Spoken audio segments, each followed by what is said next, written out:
Maya Rodriguez pressed her face against the small window of the escape pod and stared into the endless black space.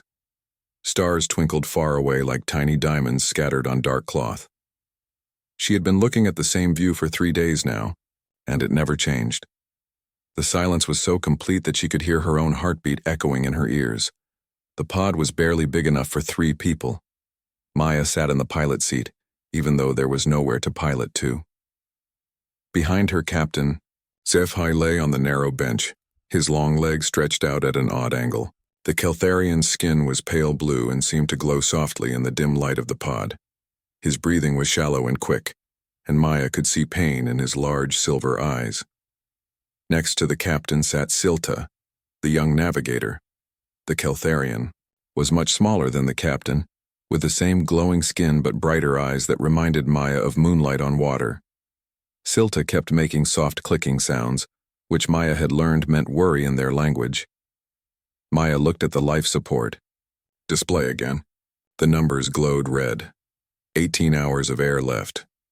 She had checked it so many times that the numbers were burned into her memory. Each time she hoped the display was wrong, but it never changed.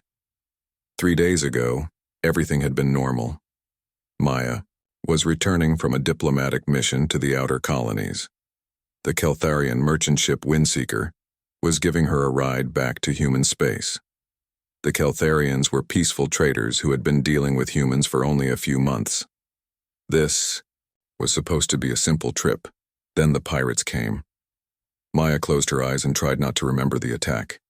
The screaming alarms, the ship shaking as laser fire hit the hull, the captain shouting orders in his musical language.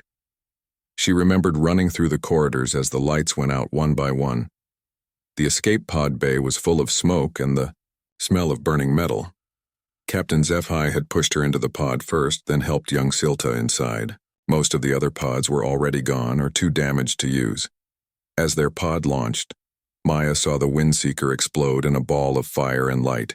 17 Keltharians died that day, including Silta's parent who had been the ship's engineer. Now, they were alone in the void between star systems. No one knew where they were. The emergency beacon was broken, hit by debris during their escape. Even if it worked, they were too far from any trade routes for anyone to hear it. Maya opened a ration pack and handed pieces to her companions. The food was designed for humans, but the Keltharians could eat it. It tasted like cardboard, but it kept them alive.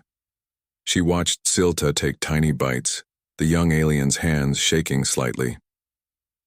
"Tell me about your home world again," Maya said, using the simple trade language they all knew. Speaking helped pass the time and kept their minds off their situation.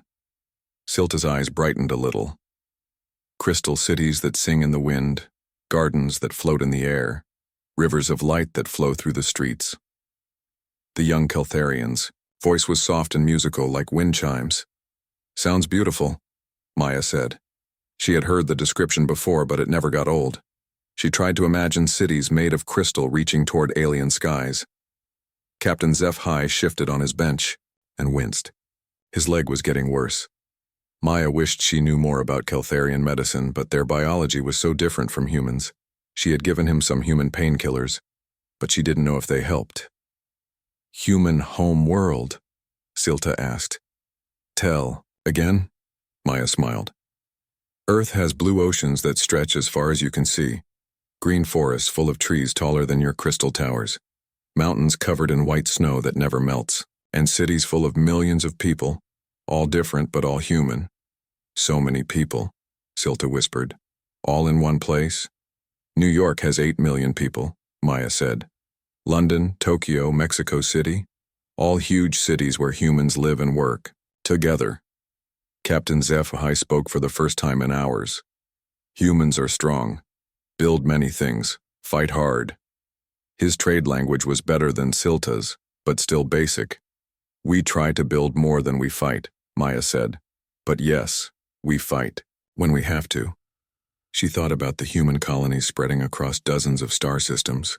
Humans had been in space for less than 200 years, but they had already built cities on hostile worlds and carved trade routes through dangerous space. Other alien races had called humans stubborn and reckless. Maya preferred to think, of them as determined. Will humans come? Silta asked. To find you? Maya looked at the life support display again. 17 hours now. I don't know, she said honestly. We're not in human space, no one knows we're here. But even as she said it, Maya felt a strange certainty in her chest. Humans didn't leave their own behind. She had seen rescue ships brave solar storms and pirate fleets to save a single person. She had heard stories of human crews risking everything for strangers they had never met. If there was any chance, any possibility that someone might be looking for her, she knew humans would try. The question was whether anyone would think to look in this empty piece of space, far from any normal travel routes. Maya took another look at the stars outside. Somewhere out there, maybe a human ship was searching. Maybe someone had heard about the pirate attack. Maybe someone cared enough to look for survivors. She had to believe that. Because if no one came in the next 17 hours, none of them would see their home worlds again. Captain Jake Morrison stood on the bridge of the UNS Defiant and stared at the star map floating in front of him. The heavy cruiser was 3 days into a routine patrol along the frontier. Nothing but empty space and distant stars. His crew was getting bored, and bored crews made mistakes. Sir, we've got something weird on the long-range sensors, said Lieutenant Amy Walsh from her station. She was young but sharp, one of the best tactical officers Morrison had ever worked with. Morrison walked over to her console. What kind of weird? Energy readings that don't make sense. Could be debris from a battle, maybe a week old. Hard to tell from this distance. Amy pointed at the glowing dots on her screen. It's about 6 hours off our patrol route. Commander? Pete Johnson looked up from his own station. He was Morrison's second in command, a careful man who always followed the rules. Captain, we're supposed to stay on the assigned route. Command was very clear about that. Morrison studied the readings. Something about them bothered him. The energy patterns looked wrong for normal space debris. How far off course would we have to go? About 30 light hours, Amy said. We could be there and back in 2 days if we push the engines. That's way outside our patrol zone, Pete said.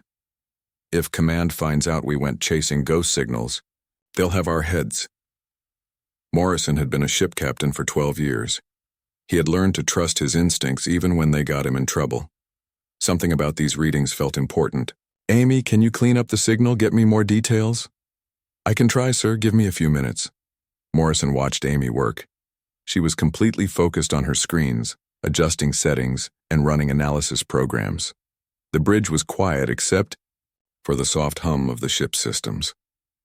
After 20 minutes, Amy looked up with excitement. Captain, I think I know what this is. The energy pattern matches ship weapons, but not human weapons. This looks like alien technology. Pirates? Pete asked. Maybe, but there's something else. Amy switched her display to show a different view. I'm picking up a very faint transponder signal. It's so weak I almost missed it. Morrison felt his heart rate increase. What kind of transponder? Human emergency beacon, sir, but it's barely working. The signal is coming from the same area as the weapon signatures. The bridge went completely quiet. Every officer turned to look at Morrison. A human emergency beacon in the middle of nowhere, mixed with signs of alien weapon fire. Someone was in trouble. How long has that beacon been active? Morrison asked. Amy checked her readings again. At least 3 days, maybe longer. And sir, the signal is getting weaker. If someone's out there, they don't have much time left. Pete stepped closer to Morrison. Captain, we should report this to command and let them send a proper rescue ship. We're a warship, not a search and rescue vessel. Morrison knew Pete was right by the book. The proper procedure was to report the signal and continue their patrol. Let someone else handle the rescue. But the nearest rescue ship was days away, and whoever was sending that signal might not have days. Amy, how confident are you about that transponder signal? 90%, sir. It's definitely human, and it's definitely an emergency beacon. Morrison made his decision. Pete, set course for those coordinates, maximum speed. Sir, I have to protest this. We're abandoning our patrol route without orders. Command will not be happy. I'll deal with command, Morrison said. Amy, keep monitoring that signal. If it stops, I want to know immediately. The Defiant turned away from its assigned patrol route and headed toward the mysterious energy readings. Morrison felt the familiar weight of command decisions. He was risking his career and possibly his ship for a signal that might be nothing. But he couldn't live with himself if he left someone to die in the empty space between stars. Ensign Lisa Chen worked at the sensor station, trying to boost their detection systems. She was fresh out of the academy, eager to prove herself. Captain, I'm modifying the sensor array to get better readings at long range. It might help us find whoever's out there faster. Good thinking, Chen. Do whatever you need to do. Hours passed slowly. The crew worked in shifts, everyone knowing they were on an unauthorized rescue mission. Some grumbled about breaking regulations, but Morrison noticed that none of them complained too loudly. Human crews didn't like the idea of leaving people stranded in space. Amy called out from her station. Signals getting stronger, sir. We're definitely on the right track. How much stronger? Strong enough to get a better reading. Captain, that beacon is coming from an escape pod, and there are life signs. Morrison felt relief wash over him. They weren't chasing ghosts after all. How many life signs? 3, sir, but I can't tell if they're all human. The readings are strange. Strange how? Amy frowned at her displays. 2 of the life signs don't match human biology. Heart rate, breathing pattern, body temperature. They're all wrong for humans. Morrison thought about the alien weapon signatures they had detected. Survivors from both sides of a battle? Could be, sir. Or maybe our people were traveling with aliens when they got attacked. Pete shook his head. This gets more complicated by the hour. If there are aliens involved, we'll need to follow first contact protocols. That means quarantine, medical checks, approval from Earth Command. We'll worry about protocols after we save lives, Morrison said. Chen, how much longer until we reach them? Lisa checked her calculations. 4 hours at current speed, sir. Amy, keep monitoring that beacon. If those life signs start failing, I want to know. Morrison stayed on the bridge for the next 4 hours, watching the beacon signal grow stronger. Whatever was out there, they were almost close enough to help. He thought about the regulations he was breaking and the career he might be ending. But he also thought about the 3 beings floating helplessly in the void, waiting for someone to care enough to find them. As the Defiant raced through space toward the distant signal, Morrison made a silent promise. He would get those survivors safely aboard his ship no matter what it cost him personally. That was what humans did. They didn't leave anyone behind, even if it meant breaking a few rules along the way. The Defiant's shuttle bay doors opened slowly as the escape pod was pulled inside by the ship's tractor beam. Captain Morrison stood with his security team, watching the small pod settle onto the deck. Through the bay's observation window, he could see his medical team preparing equipment they had never used before. Dr. Sarah Williams checked her medical scanners one more time.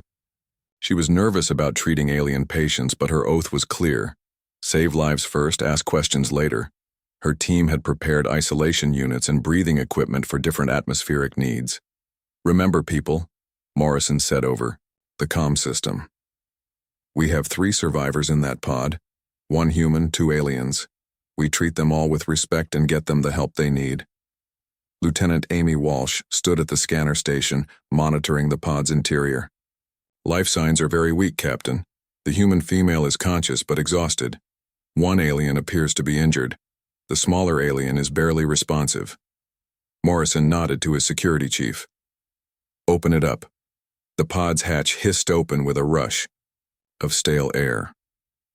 Maya Rodriguez stumbled out first, her legs shaking after days in the cramped space. She looked around the shuttle bay with wide eyes, hardly believing she was on a human ship. Thank you, she whispered, her voice cracking. I'm Lieutenant Commander Maya Rodriguez, Human Diplomatic Corps. Morrison stepped forward. Captain Jake Morrison, UNS Defiant. You're safe now, Commander. Maya turned back toward the pod. Please. My friends need help. Captain HFY is injured and Silta is very sick. Morrison watched as the first alien emerged from the pod. Captain HFY was tall and thin, with pale blue skin that seemed to glow softly. He moved carefully, favoring his damaged leg. His large silver eyes looked around the shuttle bay with curiosity rather than fear.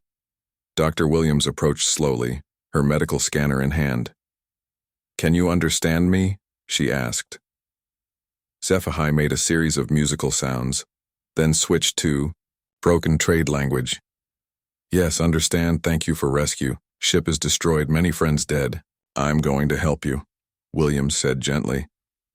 "My scanner shows you have a broken bone in your leg. We can fix that." The young alien, Silta, had to be carried out of the pod by 2 crew members. The small being was unconscious, breathing in quick, shallow gasps.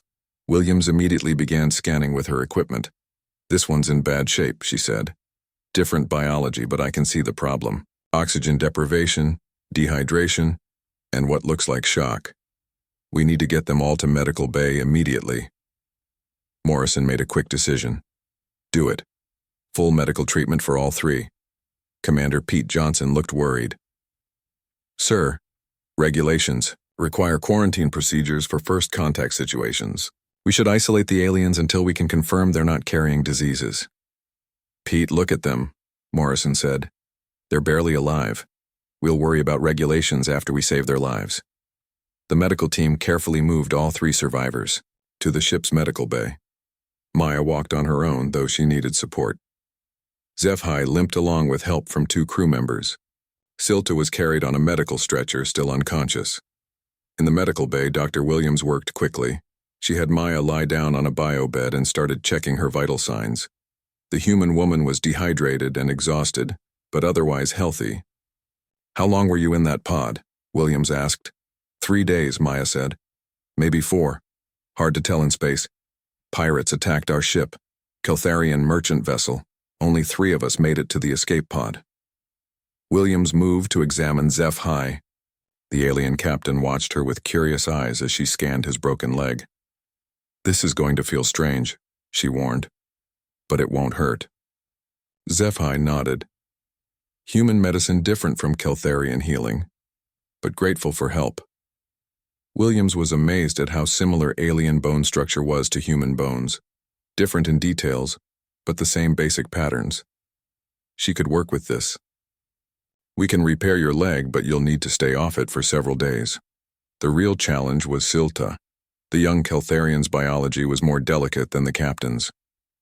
Williams had to guess at proper treatment, adjusting human medicine, for an alien system.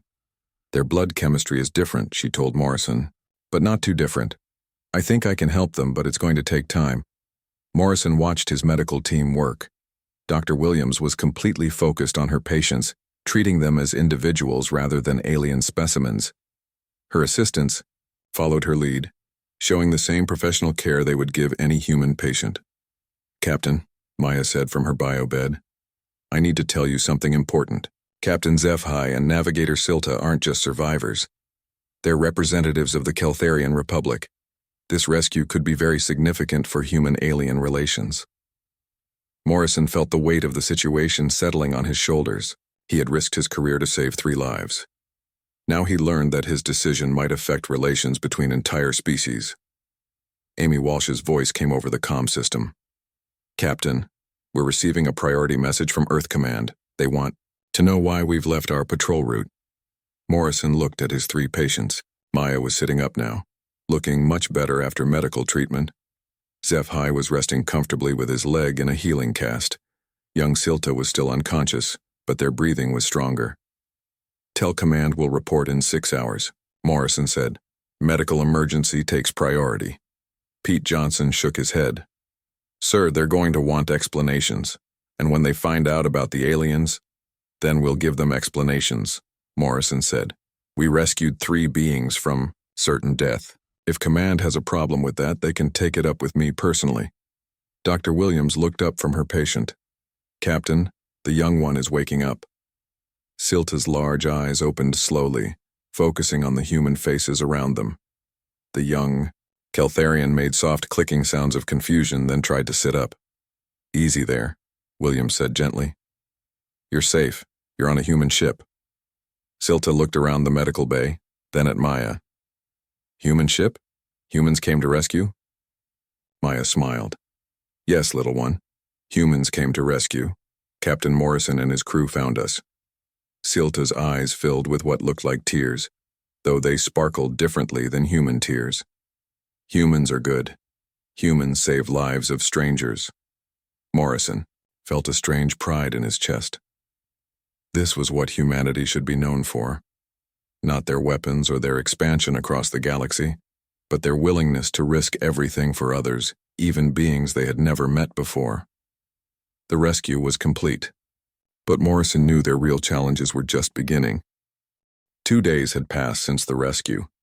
The Defiance crew had settled into a strange new routine with their alien guests.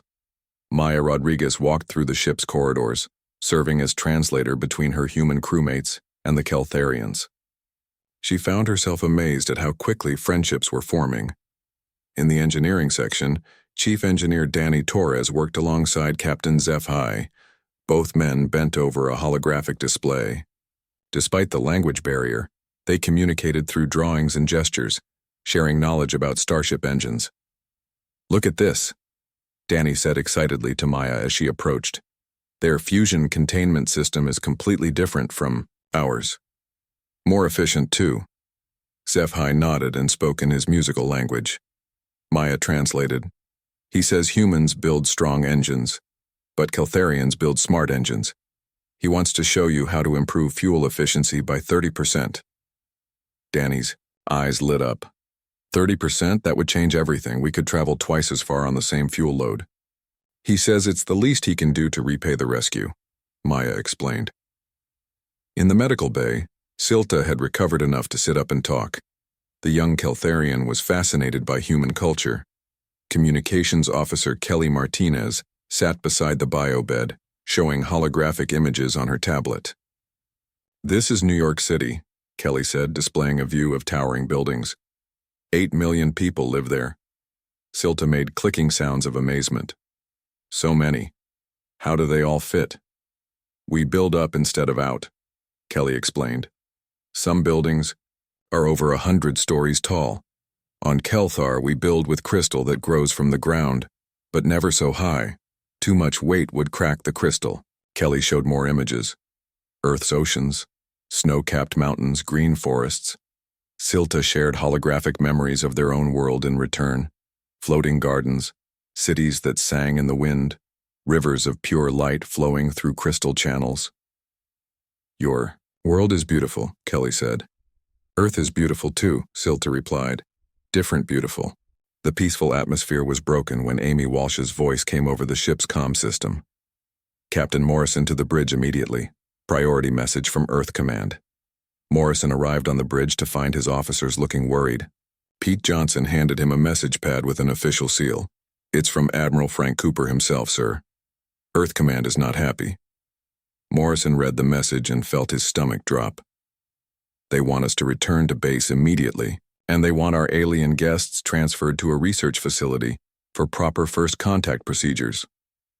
Research facility? Amy asked. That sounds more like a prison. Morrison thought about Silta recovering in the medical bay, eagerly learning about human culture. He thought about HFY sharing advanced technology freely with Danny Torres. The idea of locking them away in some government lab made him sick.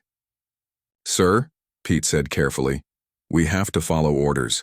Command outranks all of us. What if following orders means betraying people who trust us? Morrison asked. Before Pete could answer, Maya Rodriguez entered the bridge. She looked upset. Captain, I need to speak with you. It's about the Keltharians.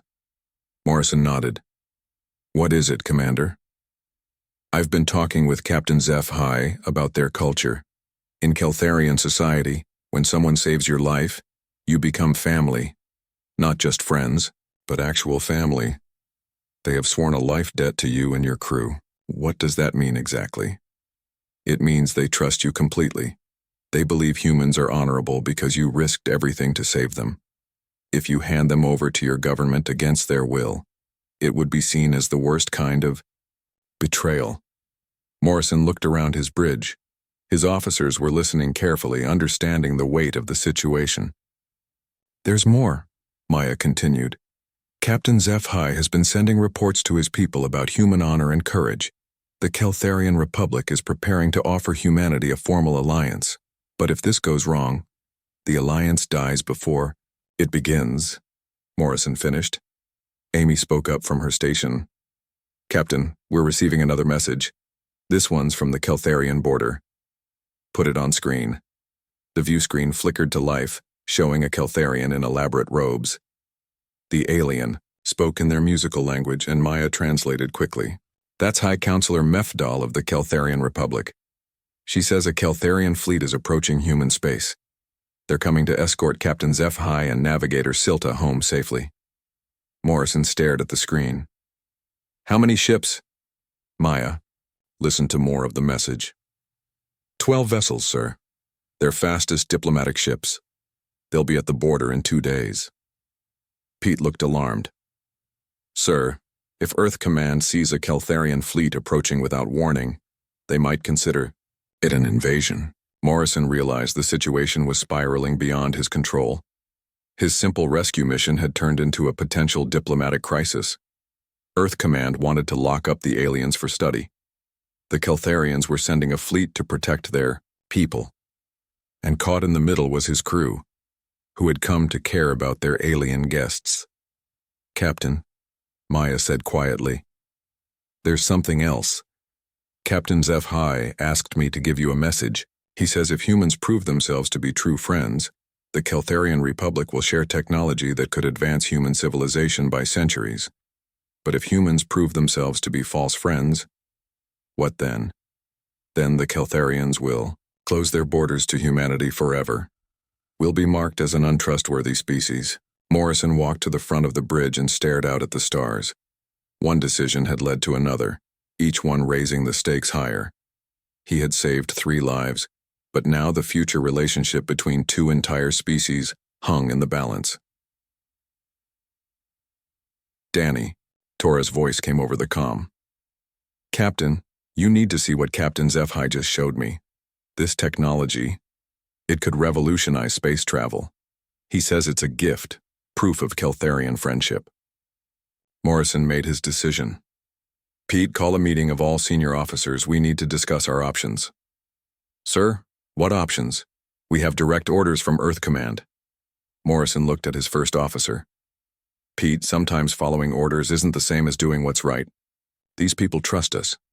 They're offering humanity friendship and advanced technology, and Command wants to lock them in a lab.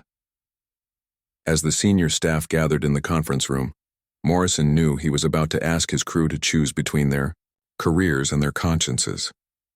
But looking at the faces around the table, he suspected he already knew what their answer would be. Humans didn't abandon their friends, even when those friends happened to be aliens from across the galaxy. The conference room was quiet as Captain Morrison looked at each of his senior officers.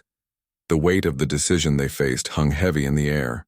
Through the viewport, stars moved slowly past as the Defiant continued its course toward human space. You all know the situation, Morrison began. Earth Command wants us to return immediately and hand over our Keltharian guest for detention and study. The Keltharians are sending a fleet to escort their people home safely. We're caught in the middle. Dr. Sarah Williams spoke first. Captain, I've spent 2 days treating these people. They're not specimens to be studied. They're individuals with feelings, families, hopes. The young one, Silta, keeps asking me about Earth music. The captain shares his knowledge freely because he trusts us. Chief Engineer Danny Torres nodded. Sir, Captain HFY showed me engine designs that could change everything for humanity. But he's giving them as gifts between friends, not as payment for rescue. If we betray that trust, we'd be proving that humans can't be trusted. Amy, Walsh finished. And we'd lose the greatest opportunity in human history. Commander Pete Johnson looked uncomfortable. I understand everyone's feelings, but we're military officers. We have orders. If we disobey, we'll be court-martialed. Our careers will be over. Some things are more important than careers, Kelly Martinez said quietly. I've been talking with Silta about their culture. They don't understand the concept of betraying someone who trusts you. In their language, there's no word for it because it's unthinkable. Morrison studied each face around the table. I'm not ordering anyone to follow me on this. If we go against Earth Command, there will be consequences. Anyone who wants to follow, regulations can transfer to another ship when we reach port. The room was silent for a long moment. Then Amy Walsh stood up. Captain, I volunteer to stay with the ship and escort our friends home. One by one, the other officers stood. Dr. Williams, Danny Torres, Kelly Martinez. Even Pete Johnson, after a long hesitation, rose from his chair. If we're going to do this, Pete said, we need to do it right. Earth Command will send ships after us. Morrison felt pride swell in his chest.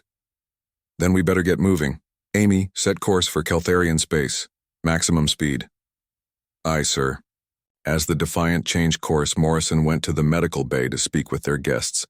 He found Maya Rodriguez there, along with Captain HFY and Silta, who was now strong enough to walk around.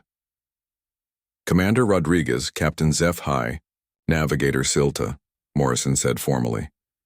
I need to tell you something important. Earth Command has ordered us to take you to a research facility for study.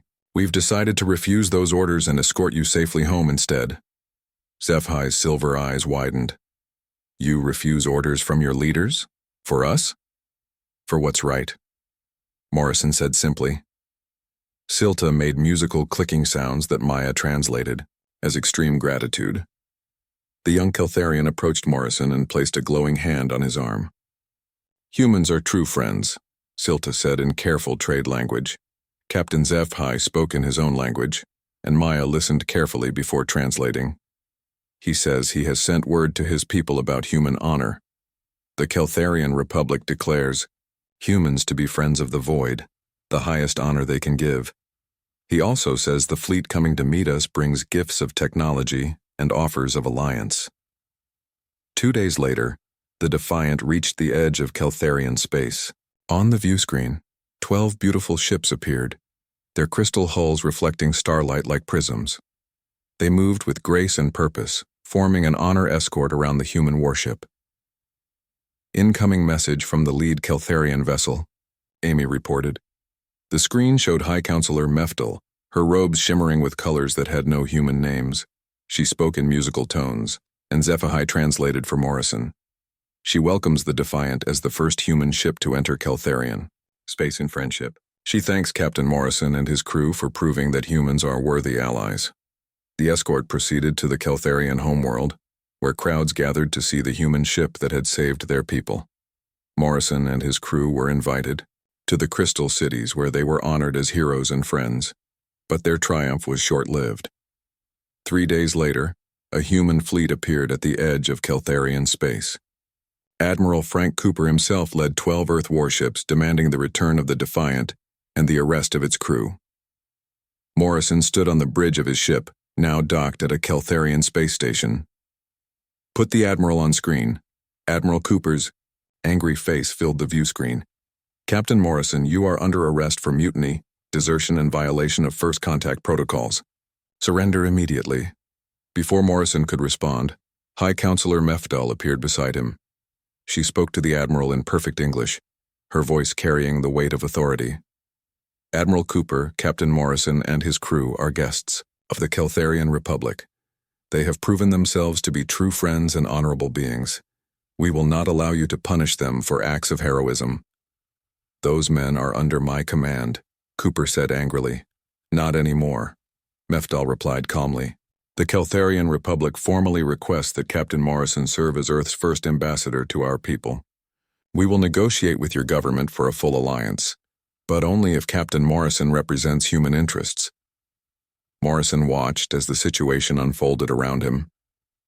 What had started as a simple rescue had become something much larger. The rescue of 3 stranded beings had opened the door to an alliance between species. Over the following weeks, diplomats from both species worked out the details. Morrison was officially pardoned and promoted to ambassador. His crew was honored, rather than punished.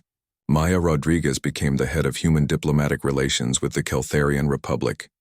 Young Silta, now fully recovered, became a cultural exchange student, spending time on both Earth and Kelthar. The friendship that began in the medical Bay of the Defiant grew into a bridge between worlds. Years later, when humans looked back on first contact with the Keltharians, they remembered a simple truth. Sometimes the most important decisions are not made by governments or admirals, but by ordinary people who choose to do what's right regardless of the cost.